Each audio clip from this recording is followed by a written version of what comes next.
Does anyone think that my pencil board is very sad? We can do better, right? Thanks for joining me here on my channel today. My name is Kim and I have such a fun time using some of the supplies from our KRODesigns kits to make our planner just a little bit brighter, a little bit more functional every single day. I post most days, Monday through Friday, so you're welcome to click like and subscribe. I'd love to have you here as a permanent member of our cute little community of fellow-minded crafters. If you've been around here long enough, you've noticed that my pencil board that I routinely use every single day gets all the beating in the world. The reason I use this is because sometimes the decorative elements that I use my pencil board underneath, and it really mitigates all of that angst. So I never have a problem with bumps because I use my pencil board. So I was thinking, instead of using this sad little pencil board, let's make one using some of our kit elements that we've received. Now I will be using the Creative Kit paper pack. This has been a beautiful addition to the Creative Kit. I love the changes they've made. I made so many things from those kit papers. I'm extending them every single day, making them work really wonderfully in my planner. I have all of these videos live if you're interested in seeing them, but I love the changes. I wouldn't have it any other way. But the thing I want to use the most, I'm going to have to use something nice and sturdy. So I'm going to make it almost as thick as the one that I currently have, which is quite substantial. So in that, I'm going to have to use a couple of these. These are backer boards. This one is usually reserved, the one that looks like this. This is for the vellum and the acetate. Those were in the stationery kit. This is the acetate. And then the vellum is an overlay that I did for the planner. So this was the vellum in the stationery kit. Now this one is the backer board for the rub-ons. Those are in the Creative Kit as well. That's what those look like. But the most important part, as you know, is the decoration. What are we going to put on it? Well, I have my computer right here and I've made a calendar of September, October, and November. And I'm going to show you how I print that off onto this A5 paper. And then we'll go ahead and decorate it with some of those extra elements that are nice and thin, so there won't be any bumps on our pencil board. Okay, let's get started. Just going ahead and printed it out. What I did was printed it out on regular copy paper, and then I did put a bounding box around the edge. And this printable is always available in my Patreon. You're welcome to join. I give a bunch of freebies away from my Patreon friends. So head on over there if that's something you're interested in. And so I am planning to take one of my A5 papers. I love this one.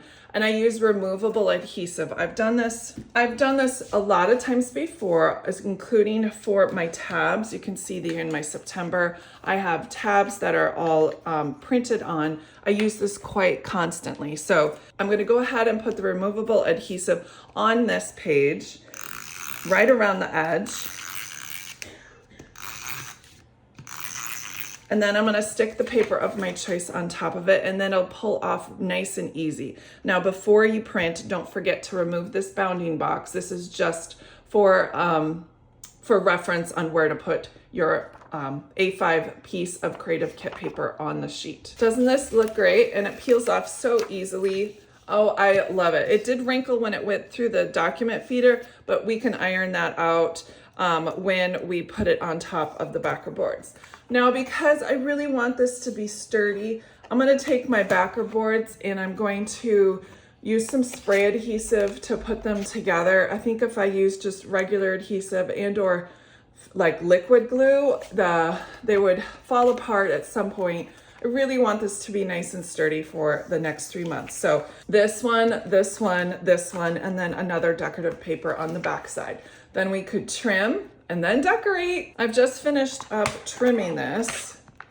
And wow, it's already looking fantastic. And wow, is it sturdy too? I was surprised how thick it is. It's almost as thick. I will have to have full disclosure. Do you see this little spot right here? Well, when I was putting the adhesive down, I got a little adhesive on my hand from the spray. And so I went like this to smooth out the paper, and it took some of the ink off. But I think I can fix it with some of the rub-ons and the other things. If I can't, then I'll just let it go. But I think it looks great. just as it is. Isn't that gorgeous? So there's this splotch that I think is going to work well. And if I strategically place things, then it's not going to be bothersome at all to the numbers, yet give the appearance that that was totally meant to be there in the first place. Oh, that looks great. Now let's keep going with the rest of it. I'll just cut it up in little chunks and place it on the diagonal as I move along. Now I was also thinking if I put 2 of these pet stickers right on top of it, it certainly will seal the deal and act like it's supposed to be there 100%. Like I've said before, I think sometimes happy accidents are there for a reason. And those pet stickers are so thin, I won't even know the difference with my pencil board. Using some more of these beautiful rub-ons, I'm gonna go ahead and make a little cluster over here in the corner. These vellum very thin die cuts are also a great addition to the pencil board because they are so thin you can hardly tell that they exist. Our pencil board is all finished and ready to go. Wow, what a great addition to our planner. I think this is gonna work out great. Not only is it fun, but it's also very functional indeed. Take care everyone, I will see you later, bye.